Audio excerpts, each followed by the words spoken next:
The Aussie and Kiwi dollars are up 1% against the US dollar this morning after reports President Trump won't announce new tariffs on day one of his new administration. Meanwhile, China's authorities are putting safeguards into their banking system ahead of Trump 2.0. That's coming up in our 5 Things in 5 minutes. And then in today's bonus deep dive interview, ANZ's chief economist for Greater China, Raymond Yeung, previews what to expect in the year of the snake. Snake as an animal means flexibility, means wisdom. So likewise, I believe that the Chinese government also need to deal with Donald Trump with wisdom, and their government policy needs to be very flexible.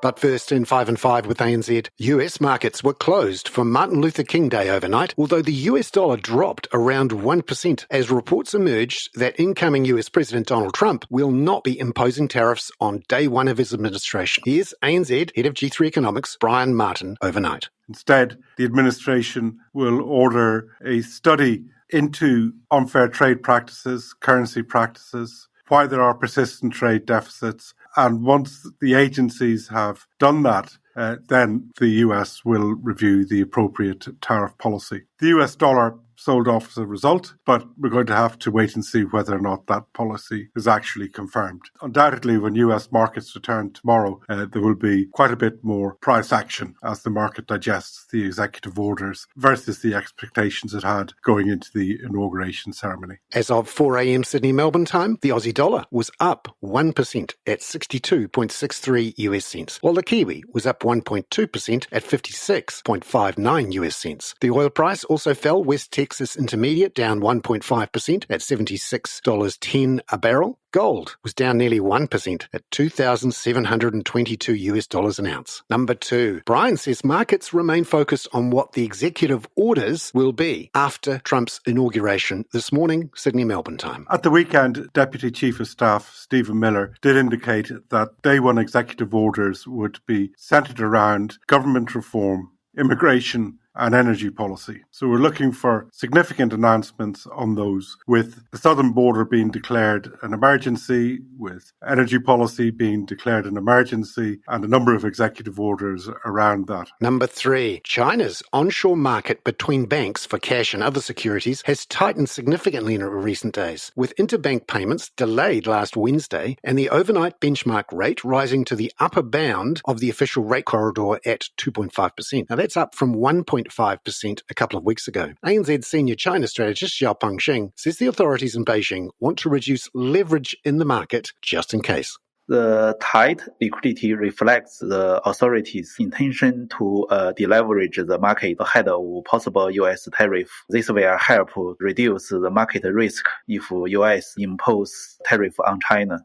Number 4, Xiaopeng says this engineered tightness could continue well into next month. Recent developments suggest that the tension between China and the U.S. will likely ease after Trump taking office. This will offer Chinese authorities more time to review the market risk in the economy. Number 5, in New Zealand this week, Q4 inflation figures on Wednesday will show whether CPI inflation continues to move back towards the midpoint of the Reserve Bank of New Zealand's 1 to 3% target band. ANZ senior economist Miles Workman forecasts an annual rate of 2.2%, unchanged from the third quarter, and just above the Reserve Bank's 2.1% forecast. That's because of slightly higher tradables inflation. Miles says it's key to watch what's happening with non-tradables and core inflation. So our expectation for non-tradables inflation, for example, we expect 0.8% quarter on quarter, which would see the annual number slow from 4.9% year on year to 4.7% year on year. So that's 4.7% non-tradables inflation. It's still a little bit too high for comfort. For the RBNZ, they need this to be running about 3% year on year to be consistent, at least historically, with 2% headline inflation over the medium term. But the upshot is on that path.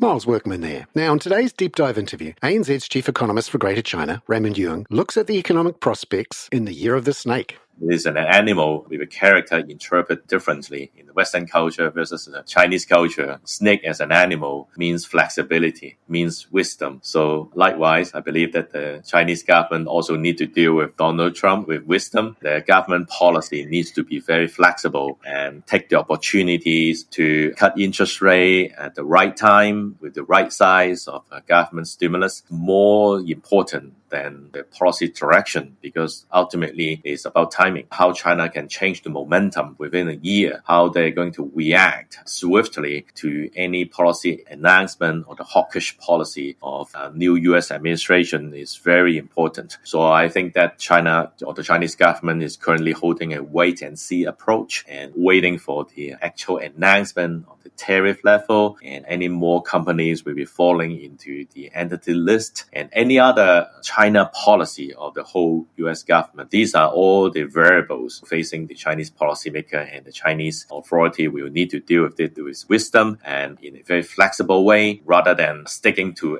like in the past, a very prudent monetary policy. It seems to me that they are starting to be willing to ease more, and this is a sign of flexibility, and from my point of view, and how China is going to handle the risk from the new US president. It seems consumption is one of the key areas where China could achieve its goal of doubling GDP between 2020 and 2035. Could you tell us about how China's consumers are different to consumers in other countries where there has been a development of an industrial economy and then a transition to a consumer economy? I have seen some subtle change of the consumption behavior of Chinese consumers. Previously, they're willing to spend a lot of money on everything, but right now, what we're seeing, even though we could label it negatively as consumption downgrade, and I would rather use the term affordable consumption. And they're willing to have a lot more domestic travels. The domestic tourism will be firing, will be booming, in the upcoming Lunar New Year. There will be a longer holiday this year. People, if they're willing to take 4 days annual leave, they can actually enjoy 2 weeks of holiday. So they can spend a lot more time after visiting their family, relatives in the rural region. They can also spend a few more days for domestic tourism. So I think that the consumption in China will see some improvement this year compared with last year in terms of activity, although the final number of this actual spending in terms of value terms may be a little bit of disappointing because of deflation. Another point I like to raise is foreign visitors seems to be coming back to China because of many countries enjoy visa-free policy now. In Shanghai and in Chongqing and Shenzhen, these are the 3 cities that I've recently visited. I see a lot more foreign tourists coming to China. And they may also not just stopping in 1 or 2 cities, but also connect the flight to Hong Kong too. So this visa-free policy is actually very useful to boost at least the sentiment, and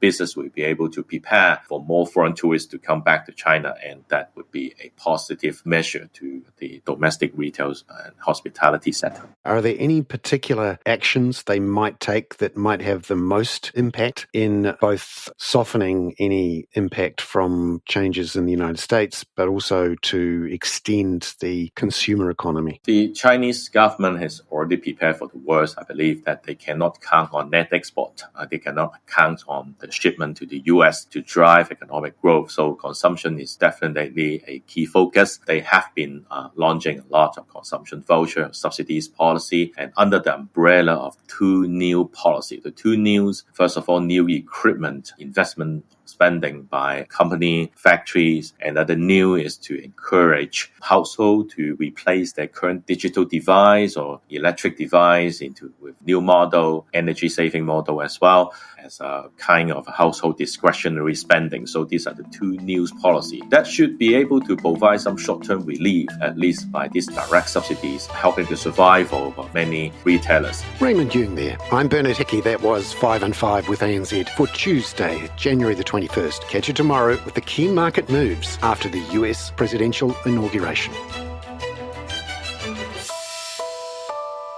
This podcast contains general information only, not investment advice. You should obtain advice for your personal circumstances before making any investment decisions. Please view the podcast disclaimer available via your media player or email.